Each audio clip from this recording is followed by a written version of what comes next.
मई महीने की भक्ति का 29वां दिन। मरिया कृपा पूर्ण।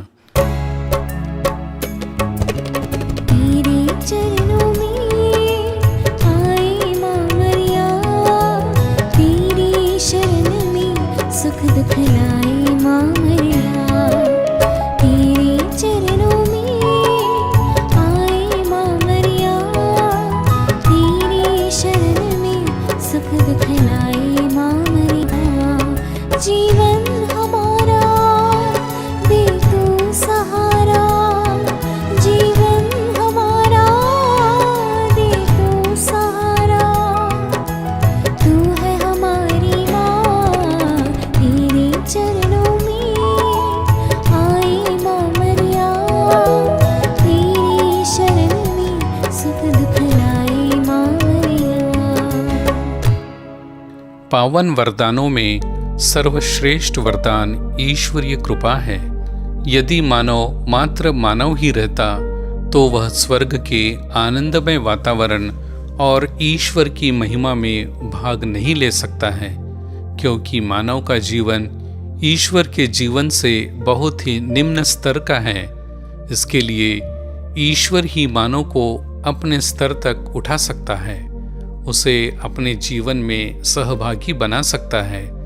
ईश्वरीय जीवन में इस सहभागिता प्राप्त करने पर अब मानव की आत्मा में दो प्रकार का जीवन आ जाता है, अर्थात उसका स्वयं का जीवन और ईश्वरीय जीवन में सहभागिता।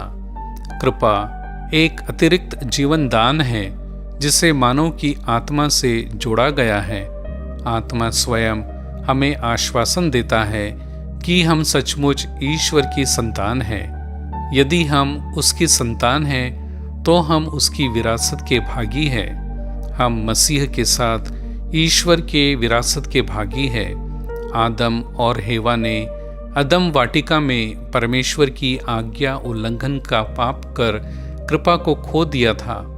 मानव ईश्वर की श्रेष्ठ रचना है, उसे उसने अपने ही रूप और समानता पर बनाया है।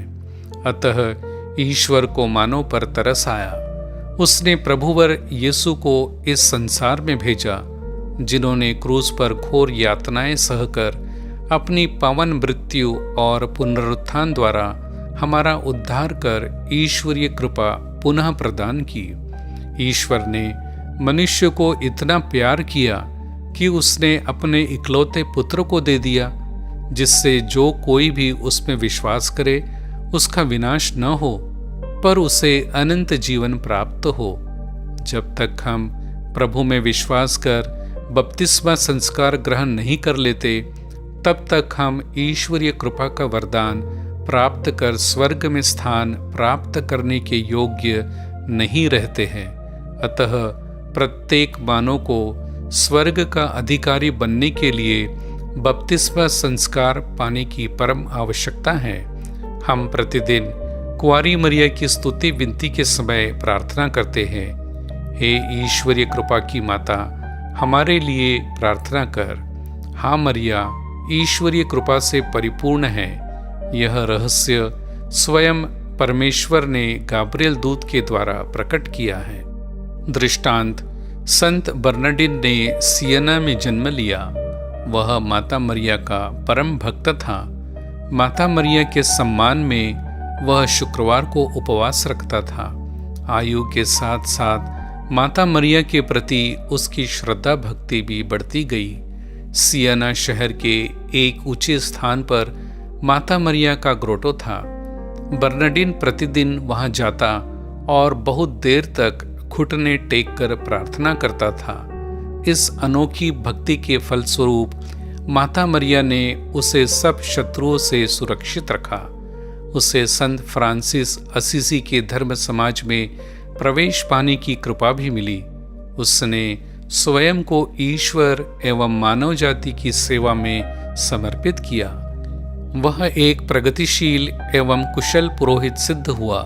इटली में ऐसे कई क्रिस्तीय थे जिन्हें धर्म के प्रति आस्था नहीं थी अथवा जो नाम मात्र के क्रिस्तीय थे। उन्हें सुमार्ग पर लाने हेतु उस पुरोहित ने कठिन परिश्रम किया।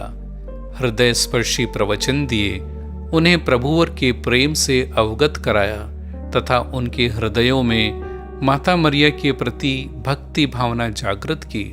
फलस्वरूप उन क्रिस्तियों ने अपने जीवन का नवीनीकरण किया। संत बर्नार्डिन गले की बीमारी का शिकार हो गए, अतः अब धर्म प्रचार करने में उन्हें कठिनाई होने लगी। माता मरिया ने स्वयं अपने भक्त को चंगा किया तथा उसके सब कार्यों में सफलता प्रदान की। माता मरिया ने उसे पवित्र मरण की कृपा प्रदान की एवं उसके संत घोषित होने की प्रक्रिया में पूर्ण सहायता प्रदान की। प्रार्थना। हे धन्य कुंवारी मरिया, तू अपने ईश्वरीय पुत्र की कृपा से सूर्य जैसे उज्ज्वल एवं सुशोभित है। उसी कृपा की किरण से हे प्रिय माता, हमें अनुग्रहित कर, हमें आशीर्वाद प्रदान कर कि हम तेरे ईश्वरीय पुत्र को अधिक प्यार करें और हमारी आत्मा में जोड़े गए कृपा रूपी अतिरिक्त नव जीवन से कभी भी वंचित नहीं होने पाए। आमीन।